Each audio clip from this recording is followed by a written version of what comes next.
નમસ્કાર કર્મચારી મિત્રો, હું વિજય બી સચદેવ। જે રીતે પૂરા ગુજરાતમાં આપણે દરેક સરકાર સાથે જોડાયેલી દરેક યોજનાના દરેક વિભાગ દરેક કચેરીઓવાળા કર્મચારીઓએ હડતાલ 14/3/2017 કરેલી છે, તે હડતાલને આપણે યથાવત રાખવાની છે।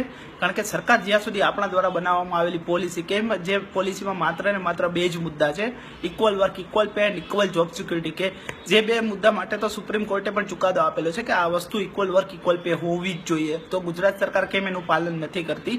એ માટે થઈને ગુજરાત સરકારમાં અલગ અલગ વિભાગો અલગ અલગ કચેરીઓ અને અલગ અલગ ઓફિસોમાં કામ કરતા દરેક કર્મચારીએ 14/3/2017 હડતાલ સ્વરૂપે સરકારને બતાવવા માંગ્યું છે કે ભાઈ અમને પણ આ લાભ જોઈએ છે જે સુપ્રીમ કોર્ટે કહ્યું છે ઇક્વલ વર્ક ઇક્વલ પે। પણ તેને અનુલક્ષીને ઘણા જિલ્લાઓમાં ને ઘણા કચેરીઓમાં કે ઘણા ઉપલા અધિકારીઓ દ્વારા એવા મેસેજ પાસ થાય છે કે ભાઈ ઉપર રાજ્ય લેવલથી કોઈ અધિકારીએ એવું કીધું છે કે ભાઈ સોમવારે 20/3/2017 જો કોઈ કર્મચારી પોતાની ફરજ પર હાજર ના થાય એ પણ કપાત પગારે, કે જે પણ હડતાલ પાડેલી છે તેનો કપાત પગાર થશે, અને જો કર્મચારી 20/3/2017 પાછો કચેરીમાં હાજર ના થાય તો તે લોકોને છૂટા કરી દેવા અથવા તેના વિરુદ્ધ શિક્ષાત્મક પગલાં લેવા। તો મને એ નથી સમજાતું કે આ વિકાસશીલ સરકારમાં કે જેનો નારો જ છે સૌનો સાથ સૌનો વિકાસ, એવી વિકાસશીલ સરકારમાં જો કર્મચારી પોતાના માટે equal work equal pay supreme કોર્ટનો ચુકાદો છે, સુપ્રીમ કોર્ટે જે કહ્યું છે એ માગવા માટે જ કર્મચારીએ સરકારને જણાવેલ પણ હતું, સરકારને આવેદન પણ આપેલું હતું, સરકારને ઘડી રજૂઆત કરેલી હતી, તેમ છતાં સરકારે વિચાર્યું નહીં, જેના કારણે કર્મચારી 14/3/2017 સદંતર હડતાલ પર ગયેલ છે। તો ઉપલા અધિકારી દ્વારા આવું પ્રેશર કેમ આપવામાં આવે છે એ નથી સમજાતું, જેના ભાગ સ્વરૂપે ઘણા જિલ્લાઓમાં ઉપલા અધિકારીઓ દ્વારા નોટિસો પણ ઇસ્યુ થઈ ગઈ છે કે ભાઈ 20/3/2017 આ વ્યક્તિના આ કારણોસર છૂટા કરવામાં આવે છે કે આવશે, કે એના વિરુદ્ધ શિક્ષાત્મક પગલાં લેવામાં આવશે વગેરે। તો સરકારને બતાવી દેવાનું છે કે સરકારના ઉપલા અધિકારીઓને અમે જણાવીએ છીએ કે ભાઈ અમે કોઈ વ્યક્તિ કોઈ પક્ષ કે કોઈ પણ અન્ય કારણોસર કોઈ પણ અન્ય વ્યક્તિની અગેન્સ્ટ નથી। અમે લોકો જે છીએ સરકારની પોલિસીની અગેન્સ્ટ છીએ, કે સરકારે જે સિસ્ટમ બનાવી છે તે સિસ્ટમને અપગ્રેડ નથી કરી એના વિરુદ્ધ છીએ। કારણ કે સુપ્રીમ કોર્ટે જે ચુકાદો આપ્યો છે ઇક્વલ વર્ક ઇક્વલ પે લાગુ કેમ નથી કર્યો એના કારણે કર્મચારી હડતાલ પર છે। પણ જો કોઈ અધિકારી કોઈ ઉપલા અધિકારી કે કોઈ ઉપલી વ્યક્તિ કે કોઈ ઉપલા પક્ષવાળા જો આ પર્સનલી લેશે કે પોતાના પર લઈને આ રીતની નોટિસો ઇસ્યુ કરશે તો તે કાયદેસર રીતે યોગ્ય ના ગણાય। કારણ કે કર્મચારી પહેલા પણ આપણે જણાવેલું છે અને આજે પણ જણાવે છે કે ભાઈ અમે લોકો હડતાલ પર છીએ તો એ અમારા અધિકાર માટે છીએ, કે જે છેલ્લા 5, 10, 15, 20 વર્ષથી અમને મળેલો નથી। તો ઉપલા અધિકારીઓ ઉપલા ઓફિસરો કે આપણા જે રીતે રિપોર્ટિંગ ઓફિસરે આપણને સપોર્ટ કરવો જોઈએ, પોઝિટિવ રીતે સપોર્ટ કરતા ખાલી સરકારે એટલું જણાવવું જોઈએ કે ભાઈ કર્મચારીની જે માંગ છે એ પોઝિટિવ છે, તો એના વિશે સરકાર વિચારે। સરકાર વિચારવા માટે કર્મચારીઓને ખાલી એટલું જાણ કરે કે ભાઈ તમારી પોલિસી વ્યાજબી છે અને આના ઉપર વિચારણા કરવી જ જોઈએ। અને જે સુપ્રીમ કોર્ટનો પણ ચુકાદો છે એવું કરવાને બદલે ઉપલા અધિકારીઓ આપણને નોટિસ આપે છે કે ભાઈ 20/3/2017 તમે ઓફિસે હાજર નહીં થાવ તો તમારા વિરુદ્ધ શિક્ષાત્મક પગલાં લેવામાં આવશે। કેમ કે યોજનામાં પડતી મુશ્કેલીઓ તમારા કારણે પડે છે, સરકારની યોજનાઓ ખોરવાય છે તમારા કારણે।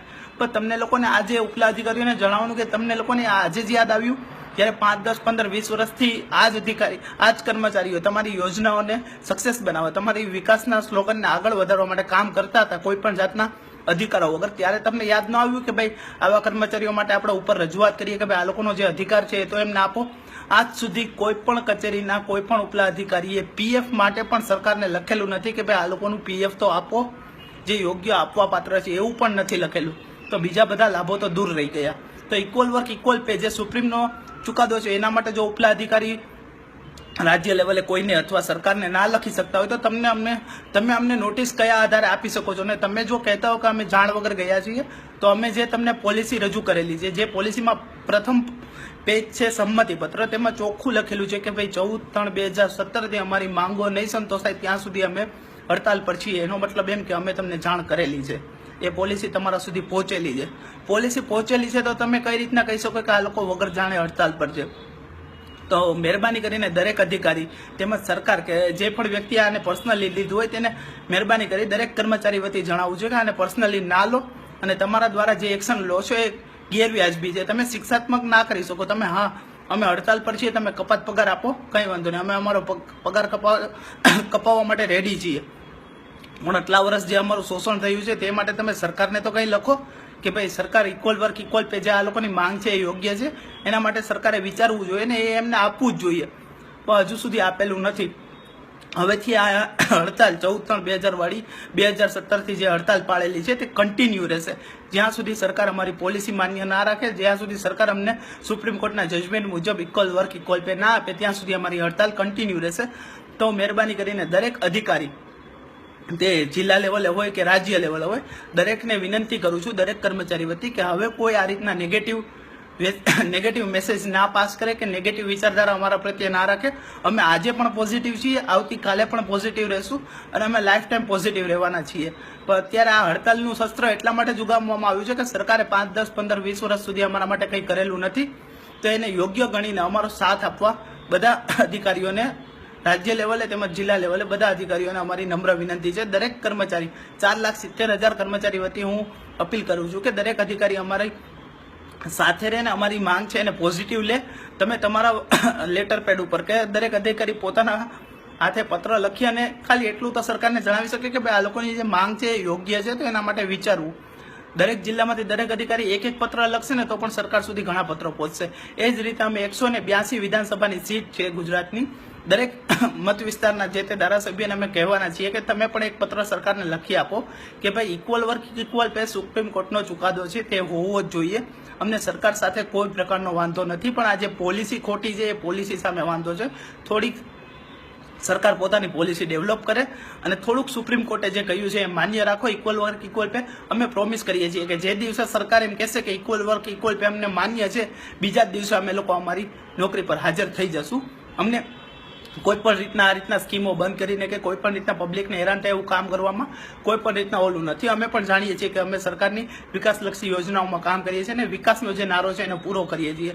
પણ હવે એક સમય એવો આવી ગયો છે કે ભાઈ કર્મચારીઓનો જ વિકાસ નથી થતો તો એ પબ્લિકના વિકાસ માટે કઈ રીતના કામ કરી શકે. તો માન્ય સરકારશ્રીને જણાવવાનું કે અમારી ઇક્વલ વર્ક ઇક્વલ પેની જે વાત છે એને માન્ય રાખો, તેમાં વિચારો અને અમને થોડું લેખિતમાં આપી દો કે ભાઈ અમે વિચારીએ છીએ અને એ વસ્તુ વ્યાજબી છે જે સુપ્રીમ કોર્ટે કહ્યું છે. અમે ઇલીગલી તો કશું માંગ્યું નથી ને ઇલીગલી રીતે અમે કોઈ રીતના ધરણા કે એવું પણ નથી કર્યું. લીગલી જ તમને જાણ કરીને ધરણા કરીએ છીએ, લીગલી જ તમને જાણ કરીને હડતાલ પણ કરેલી છે કે ભાઈ અમે લોકો હડતાલ પર જવાના છીએ. એવી જ રીતના અમે બંધ કરીને તો નથી વયા ગયા. તમને બધી રીતના લેખિતમાં આપેલું છે. તો તમે લોકો પણ અમારો સાથ અને સહકાર આપો અને યોગ્ય સમયે યોગ્ય રીતની રજૂઆત દરેક વ્યક્તિને કરવામાં જ આવેલી છે અને અમે ભવિષ્યમાં આગળ પણ કરતા રહીશું. તો અમારો સાથ અને સહકાર આપો ને અમારી હડતાલ જે છે એને પોઝિટિવ લઈ અને સરકારને દરેક અધિકારી, રાજ્ય લેવલનો હોય કે જિલ્લા લેવલનો અધિકારી સરકારને લખે કે ભાઈ આ લોકોની જે ઇક્વલ વર્ક ઇક્વલ પોલિસી જે છે એ સુપ્રીમ કોર્ટનો ચુકાદો છે ને તે લીગલી માન્ય છે.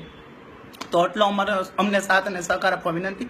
જો કોઈ અધિકારી નેગેટિવ લેશે કે જો કોઈ અધિકારીએ નેગેટિવ પગલાં ભર્યા કે એ પછી રાજ્ય લેવલના હોય કે જિલ્લા લેવલના અધિકારી હોય, જો કોઈ નેગેટિવ કર્યું કે કોઈ કર્મચારીને આખા રાજ્યમાંથી કોઈ એક કર્મચારીને પણ કોઈ પણ પ્રકારનું નુકસાન થયું તો રાજ્યના તમામ કર્મચારી એની સાથે છે, પછી એ જે તે જિલ્લા લેવલે હોય કે રાજ્ય લેવલે. તો અમારું અધિકારીઓ અને રાજ્ય લેવલના અધિકારી અને જિલ્લા લેવલ અધિકારીને વિનંતી છે કે અમને પોઝિટિવ લો અને અમારી રજૂઆત તમે પણ સરકાર સુધી પહોંચાડો. નમસ્કાર.